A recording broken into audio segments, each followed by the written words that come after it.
अब तक हमने देखा हॉबिन सैम डक के सिखाए हुए मूव्स को यूज करके उस आदमी से अपना फोन लेने में कामयाब हो जाता है और तब भूमि उसे बाहर घूमने के लिए बुलाती है। पर हॉबिन सोचता है कि शायद वो उसके काबिल नहीं है, जिस वजह से वो उससे दूर रहने लगता है और तब इस बात से उदास होकर भूमि वहाँ से जाने लगती है। पर हॉबिन उससे सारी बात समझाता है और तब वो दोनों बाहर टहलने लगते हैं, जहाँ भूमि को उसका पुराना दोस्त किम मिलता है। और अब आगे तब यहाँ भूमि कहती है, तो बताओ किम, क्या तुम और हॉबिन सच में दोस्त हो? तब हॉबिन सोचता है, आखिरकार अब मैं क्या करूं? मैंने जोश जोश में ये तो कह दिया कि ये मेरा अच्छा दोस्त है और अब तो ये यहाँ आ चुका है। मुझे माफ कर देना भूमि कि मैंने तुमसे झूठ कहा। हम दोनों अच्छे दोस्त नहीं हैं। तुम्हें शायद पता ना हो, पर हम जैसे लूजर्स का एक रूल होता है कि हम कभी भी किसी के साथ अच्छे फ्रेंड्स होने का नाटक नहीं कर सकते। और अब मैंने शो ऑफ करने के चक्कर में वो रूल तोड़ दिया। मैं तो बस भूमि की आंखों में वो चमक देखना चाहता था और अब जब मैंने ये रूल तोड़ दिया है तो मुझे इस चीज की सजा मिलनी ही चाहिए। तो इसलिए गुड बाय भूमि। बताओ ना किम, क्या तुम दोनों दोस्त हो? हम दोनों सेम क्लास में हैं, तो इस हिसाब से हम दोनों दोस्त ही हुए ना। तो हॉबिन सोचता है, आखिरकार ये क्या हो गया? हमने तो आज तक कभी बात भी नहीं की थी, तो आखिरकार ये ऐसा क्यों कह रहा है? और तब किम हॉबिन से उसका नाम पूछता है। तब हॉबिन उसे अपना नाम बताकर सोचता है, देखो तुम तो मेरा नाम भी नहीं जानते हो, तो आखिरकार हम दोस्त कैसे हुए? तब किम कहता है, तुम यूट्यूबर हो ना, और देखो हम दोनों ने तो सेम तरह के कपड़े भी पहने हुए हैं। क्या ये मेरे साथ अच्छा बनने की कोशिश कर रहा है? तुमने सही कहा, हमने तो सेम तरह के कपड़े पहने हुए हैं। मुझे ये बिल्कुल अच्छा नहीं लग रहा कि मुझे इस चीज से खुशी मिल रही है। और तब वो तीनों इकट्ठा घूमने लगते हैं। तब हॉबिन को लगता है कि वो किम और भूमि के बीच में कबाब में हड्डी बन रहा है। तब वो उन दोनों से कहता है, मुझे माफ कर देना पर मुझे जाना होगा। एक्चुअल में मेरे पैर का नाखून दुख रहा है। और वहाँ से जाते हुए सोचता है, अगर मैं ज्यादा देर यहाँ पर रुका तब या तो मैं मर जाऊंगा या फिर मैं खुद से नफरत करने लग जाऊंगा। मैं बिल्कुल बेवकूफ हूँ। क्या मैं कोई और बहाना नहीं सोच सकता था? तो यहाँ हम देखते हैं भूमि हॉबिन के जाने से उदास हो जाती है और यहाँ स्नैपर उसे रिकॉर्ड कर रहा होता है और इस बात से गुस्सा हो जाता है कि हॉबिन इस तरह वहाँ से भाग आया। तब वो हॉबिन को पकड़ लेता है और कहता है, आखिरकार ये किस तरह का बहाना था और आखिरकार तुम वहाँ से भाग क्यों आए? तो आखिरकार मैं करता क्या? तुम ही बताओ, क्या उन दोनों के बीच में आना सही है? उन दोनों चमकते हुए चेहरों के बीच में मैं तो एक मुरझाया हुआ चेहरा हूँ। भूमि और मैं बिल्कुल अलग दुनिया में रहते हैं और इसे मैं अच्छे से जानता हूँ। हॉबिन, प्यार में होना ऐसा होता है जैसे कि कॉन्टेस्ट में लड़ना। ये एक ऐसा टूर्नामेंट है जिसमें बहुत सारे राइवल्स एक लड़की के लिए लड़ते हैं। तो अब क्या तुम इसलिए हार मान जाओगे क्योंकि एक स्ट्रॉन्ग ओपोनेंट आ चुका है? पर अगर मैं लड़ूंगा ही नहीं तो मैं कभी हारूंगा भी नहीं। तुम एक डरपोक हो। जरा ध्यान से सुनो। एक बार एक वर्ल्ड फेमस बास्केटबॉल कोच ने कहा था कि अगर तुम हार मान जाओगे तो ये गेम तुम्हारे लिए शुरू होने से पहले ही खत्म हो जाएगी। तो क्या तुम्हें पूरा यकीन है कि तुम अभी हार मानना चाहते हो? आखिरकार तुम्हें बाहर जाने के लिए किसने पूछा? किसने तुम्हें कॉफी पिलाई? आखिरकार कौन तुम्हारे ऊपर पैसे उड़ाएगा अगर वो तुम्हारे लिए इंटरेस्टेड ही नहीं है? याद करो, जब तुमने कहा कि तुम वहाँ से जा रहे हो तो भूमि का चेहरा देखा, वो कितनी उदास थी। तो क्या तुम अब भी हार मानना चाहते हो? तुम जीत के बहुत ज्यादा करीब हो, तो इसलिए हार मत मानो। थैंक यू स्नैपर, तुमने तो मेरी आंखें ही खोल दी। इसकी कोई जरूरत नहीं है, वैसे भी हम लोग दोस्त हैं। तो जाओ मेरे शेर, जंग जीत कर ही आना। गुड लक हॉबिन, तुम सच में बहुत अच्छे यूट्यूबर हो। और आज की हमारी स्ट्रीम का नाम है कि कैसे मैंने अपनी फ्रेंड को अपने प्यार का इजहार किया और कैसे मैं रिजेक्ट हो गया। तभी स्नैपर को कोई दिखाई देता है जिससे वो शॉक हो जाता है। तो हॉबिन वापस चला जाता है और किम प्रैक्टिस करने के लिए वहाँ से चला जाता है। तो हॉबिन कहता है कि तुम इतनी जल्दी जा रहे हो? नेक्स्ट वीक इसका मैच है तो इसलिए ये प्रैक्टिस करने जा रहा है और वैसे भी स्ट्रॉबेरी डेजर्ट नहीं खा सकता। तो हॉबिन सोचता है, तो इसका मतलब ये लोग डेट पर नहीं आए हैं और यहाँ मुझे देखो, मैं तो खामखा ही गलत समझ रहा था। तब किम कहता है, हॉबिन तुम एक अच्छे फाइटर हो। मैंने वायरल हिट चैनल पर तुम्हारी वीडियो देखी है। तुमने वो पंचेस जल्दी खाए ताकि तुम्हें कम पेन हो, और जो तुमने अगला मूव नहीं चुना वो तुम्हारी मर्जी थी ना। आखिरकार ये किस मूव की बात कर रहा है? क्या ये कुछ जानता है? तो क्या इसका मतलब वो सीक्रेट वीडियोस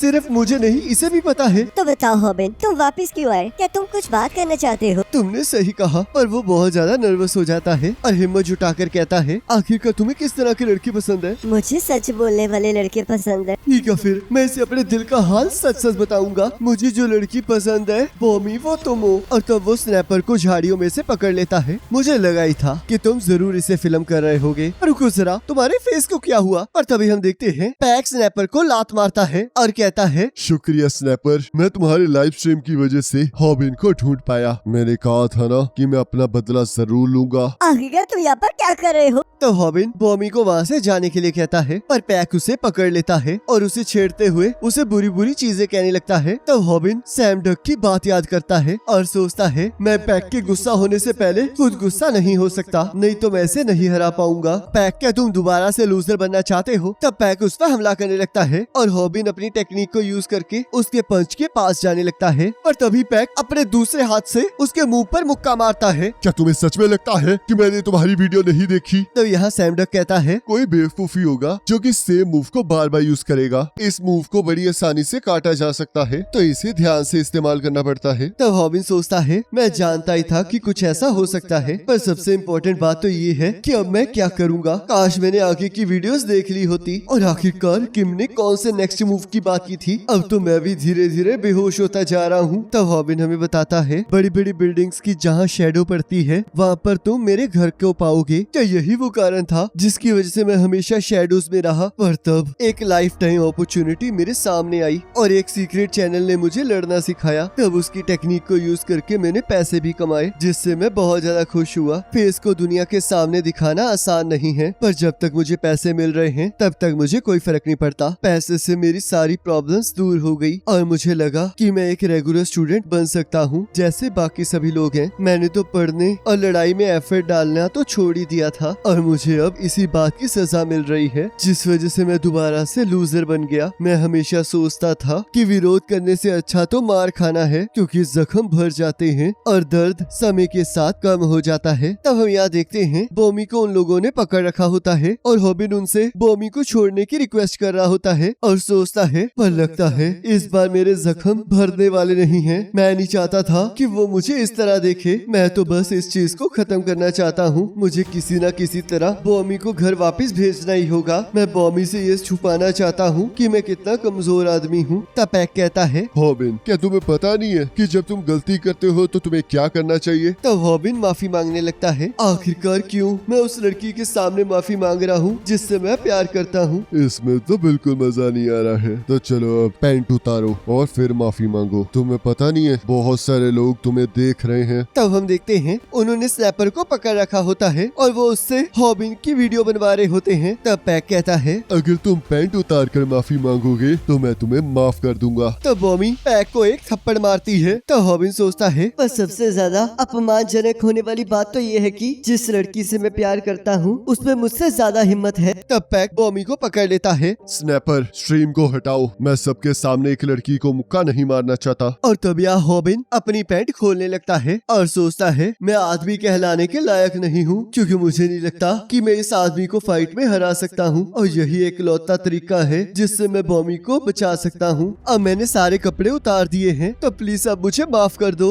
अब ये देखने के बाद तो तुम्हारे सब्सक्राइबर भी तुम्हें छोड़कर चले जाएंगे। तो चलो फिर अब अपने सारे पैसे मेरे अकाउंट में ट्रांसफर कर दो और अपने यूट्यूब को बंद कर दो। और तब हम देखते हैं हॉबिन अपने अंडरवियर को उतारने लगता है। तब पैक कहता है, रुको जरा, तुम ऐसा नहीं कर सकते। ऐसे तो मेरा अकाउंट परमानेंटली बैन हो जाएगा। और तभी हम देखते हैं हॉबिन के ऐसा करने से पहले ही किम वहाँ पर आ जाता है और उसे रोक देता है और हम देखते हैं किम पैक और उनके साथियों को बहुत बुरी तरह मारने लगता है। तब हॉबिन हमें बताता है कि बाद में मुझे किम ने बताया कि वो पैक की स्ट्रीम देखकर वहाँ पर आ गया था। और यहाँ हम देखते हैं हॉबिन पूरी तरह से टूट चुका होता है और बॉमी उसके पास जाने की कोशिश कर रही होती है, पर किम उसे वहाँ से ले जाता है और कहता है, चिंता मत करो, वो बिल्कुल ठीक है। अभी उसे अकेले रहने की जरूरत है। तब यहाँ गोयल ये देखकर रो रही होती है और वहाँ से चली जाती है। तब हॉबिन सोचता है, आखिरकार मैं कब से इतना उदास रहने लगा? क्या मैं हमेशा से ऐसा था या फिर मैं तब ऐसा बन गया जब मेरे फादर हमें छोड़कर चले गए थे? पर ऐसी भी बात नहीं है, क्योंकि मैं पहले बहुत ज्यादा पॉजिटिव रहता था, पर जब पैक ने मुझे मारना शुरू किया तब से सब कुछ बदल गया। मुझे तो समझ ही नहीं आ रहा था कि आखिरकार वो मुझे मार क्यों रहा है, और वैसे भी मुझे आखिरकार समझ कैसे आता, क्योंकि वो तो मुझे बिना रीजन के ही मार रहा था। और उसके बाद मुझे स्कूल से नफरत हो गई। मैं तो इतना ज्यादा डर गया था कि मैंने तो लोगों की आंखों में देखना छोड़ ही दिया था। मेरी तो आवाज भी बाहर नहीं निकलती थी और मेरा डर मुझ पर पूरी तरह से हावी हो गया था। मैं तो उन्हें कुछ कह भी नहीं सकता था और अब मेरी जिंदगी खत्म हो गई है। तब यहाँ स्नैपर हॉबिन से माफी मांगने लगता है और हॉबिन जोर जोर से रोना स्टार्ट कर देता है। तब यहाँ कुछ टाइम बाद पैक दोबारा से लाइव आ जाता है, जहाँ कुछ लोग उसे क्रिटिसाइज कर रहे होते हैं, पर पैक उन सभी को इग्नोर करते हुए अपने चैनल पर एक नए मॉडल को दिखाता है और हम देखते हैं वो और कोई नहीं स्नैपर होता है जिस पर उसने मेकअप किया होता है। तब स्नैपर सोचता है, आखिरकार हॉबिन तुम हो कहाँ? आखिरकार कब तक तुम ऐसे स्कूल नहीं आओगे? मुझे तो तुमसे सॉरी भी मांगनी है। तब यहाँ बॉबी भी हॉबिन को फोन करने की कोशिश कर रही होती है पर वो फोन नहीं उठा रहा होता। तब यहाँ हॉबिन सैम डक की वीडियो देख रहा होता है और सोचता है, मैं तो बस गायब होना चाहता हूँ, तो इसलिए मैंने ये डिसाइड किया है कि मैं खुद को बदल लूंगा। तब सैम डक कहता है, तो तुम्हें क्या लगता है खुद को चेंज करने के लिए किस चीज की जरूरत है? क्या वो बहुत सारी यूट्यूब की वीडियोस हैं या फिर बहुत सारी बुक्स हैं? ऐसा कुछ नहीं है क्योंकि वो सारी बेकार है। एक पर्सन रीडिंग के हिसाब से कभी नहीं बदल सकता